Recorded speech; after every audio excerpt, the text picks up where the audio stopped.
Olá pessoal, tudo bem? Eu sou a professora Valéria Barros e eu estou aqui para darmos continuidade às nossas aulas, porém agora de uma forma mais tecnológica, né? Por intermédio da nossa plataforma online, digital. Todo mundo sabe que por intermédio de toda essa pandemia, né, do Covid, as nossas aulas presenciais elas foram suspensas, mas nem por isso o nosso estudo pode ficar suspenso, certo? Então é para isso que eu estou aqui, para sanar todas as dúvidas, para fazermos exercícios juntos. E então montei para você uma revisão de tudo que a gente já estudou nesses primeiros momentos, né?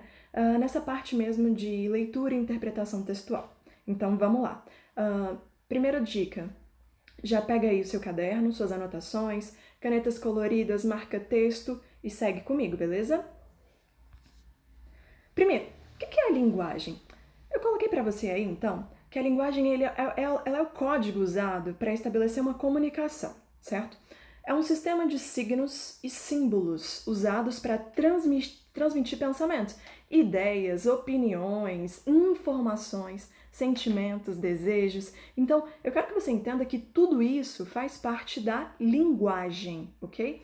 Então, anota toda essa diquinha para você que vai ser importante. Nesse primeiro momento de revisão, a gente vai reavivar o que foi dito em sala, beleza? Eu sei que tem muita coisa que às vezes você não lembra, então, para isso, já vai anotando. Nós vamos dar sequência com os exercícios, então tudo isso que eu vou passando, vai anotando. Olha o próximo. Os tipos de linguagem. Você deve estar se perguntando, Valéria, eu não lembro os tipos de linguagem, certo? Só que você precisa lembrar sim. Os tipos de linguagem, eles são 3 tipos, ok? Então vamos lá. O que era a linguagem verbal? A linguagem verbal, a gente precisa lembrar que ela utiliza as palavras para estabelecer a comunicação. Então, eu sempre dizer para você que obrigatoriamente ela precisa de palavra ou palavras, certo? Diferente da linguagem não verbal. Então, a linguagem não verbal, o próprio nome já diz, ela não verbaliza, ou seja, ela não utiliza palavras para estabelecer a comunicação. Então, ela recorre de outras formas, certo? Então, ela recorre com gestos, sinais, símbolos, cores. Então, a linguagem não verbal é aquela que obrigatoriamente não possui palavra, ok? Então, ela vai de acordo com outros sentidos, certo? Então ela utiliza de símbolos, sinais, lembra dos sinais de trânsito que a gente comentou, certo? Das placas. Acima de tudo, nós temos um outro tipo, que a gente falava que era aquela que se mesclava, certo? Então você tem então a linguagem mista, também conhecida como verbal e não verbal. Como é que é essa linguagem? Ela usa de forma simultânea 2 tipos de linguagem, os 2 tipos ao mesmo tempo. Então, ela vai ser tanto verbal como não verbal. Isso a gente usava muito em quê?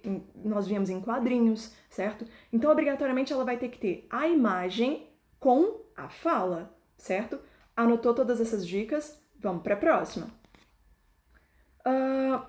Qual a diferença, certo? Qual a diferença entre a compreensão e a interpretação textual? Isso você precisa lembrar, porque no próximo exercício que a gente for fazer, nos exercícios que virão, você precisa saber a diferença de uma compreensão para uma interpretação. Muita gente acha que é a mesma coisa, mas não é, certo? Você sabe disso. Vamos lá, o que é a compreensão? A compreensão é o que está no texto, obrigatoriamente. Você não vai tirar nada das suas palavras. É segundo o texto, segundo o autor. O texto informa, está explícito. Lembra dessa palavra, explícito. Explícito é algo que você verifica, você comprova no próprio texto, certo? Diferente disso aqui, da interpretação. A interpretação nada mais é do que algo que está além do texto, certo? Então, ela depreende, ela conclui algo, o que permite deduzir. Deduzir nada mais é do que você subentender o que está implícito. Implícito é aquilo que não vem escrito, mas que ao fazer a leitura você subentendeu que o autor quis mostrar aquilo, certo? Então, olha a grande diferença das duas coisas.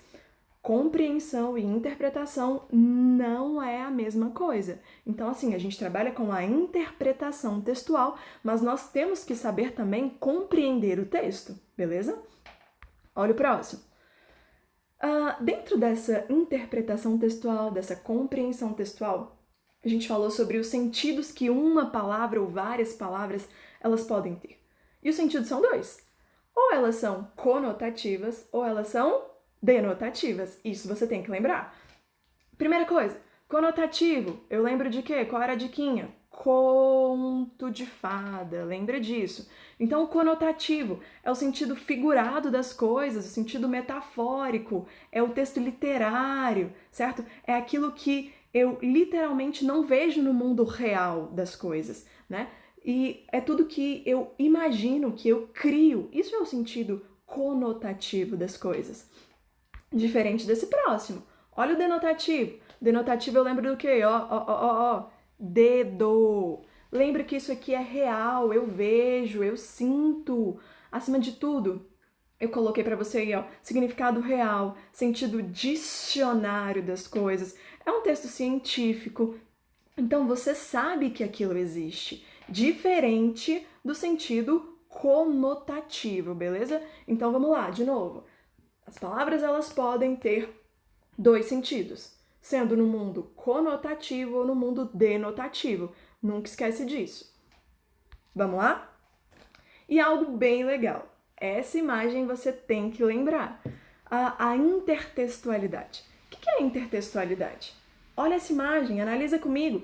Você tem aí uma obra maravilhosa, né, da Tarsila, e você tem uma propaganda famosa pra caramba da Havaiana, certo? Uma empresa super famosa no nosso país. Então eu coloquei para você assim, ó. A intertextualidade é um recurso realizado entre textos, ou seja, é a influência e relação que estabelece sobre o outro. Assim, determina o fenômeno relacionado ao processo da produção de textos que faz referência explícita ou implícita aos elementos existenciais dentro desse texto, seja no nível do conteúdo, da forma. Valério, o que isso quer dizer?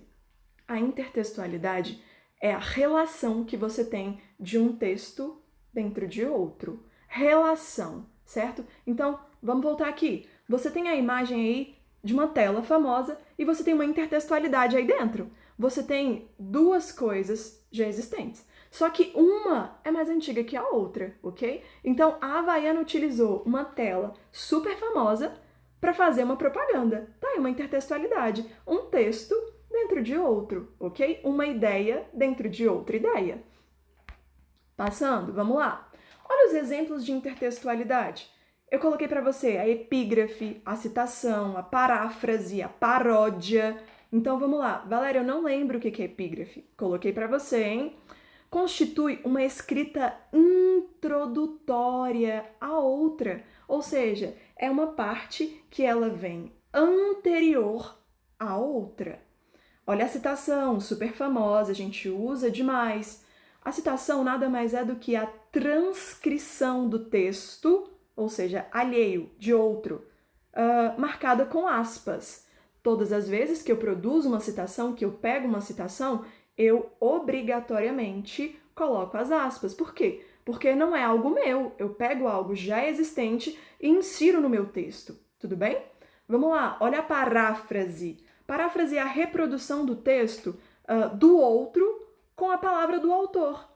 Ela não se confunde com o plágio, pois o autor deixa claro a sua intenção e, principalmente, a fonte, ou seja, de onde você tirou aquilo, certo? E para finalizar, nós temos a paródia, tudo bem? A paródia é uma forma de apropriação que, em lugar de endossar o modelo retomado, rompe com ele, sutil ou abertamente. Ela subverte o texto anterior e tem como visão o quê? A ironia ou a crítica, certo? Então isso é importantíssimo para a gente saber o que é uma paródia. Tudo bem? Vamos lá. Nós finalizamos aqui, mas antes eu gostaria muito de deixar claro para você uma dica super importante quando você for fazer as leituras textuais. Por favor, foca. Agora a gente está no momento que você vai ter tempo para ler livros, ler notícias. Então, vamos lá, pega um livro, pegue notícias importantes, que te tragam conhecimento, certo? Que possam te ajudar nas suas próprias produções textuais. Então, pegue algo do seu agrado para você fazer essa leitura, que seja algo prazeroso para você, tudo bem? Então, Valéria, eu quero fazer aqui a leitura de um texto para fazer a interpretação, coisa que você vai precisar na nossa próxima aula. Por quê? Porque você vai fazer as interpretações textuais. Então, o que você vai precisar? Faça a sua leitura de uma forma mais ampla, tudo bem? Ok, Valéria, fiz a minha primeira leitura e agora?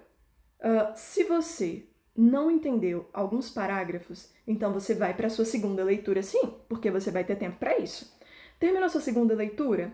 Vá para os exercícios, pegue a primeira questão, leia a primeira questão, mas acima de tudo, quando você fez a sua primeira leitura, eu tenho certeza que você leu o título, que você leu parágrafo por parágrafo, de forma cautelosa, tranquila. Acima de tudo, que você foi sublinhando palavras importantes, que eu chamo de palavra-chave, certo? De cada parágrafo.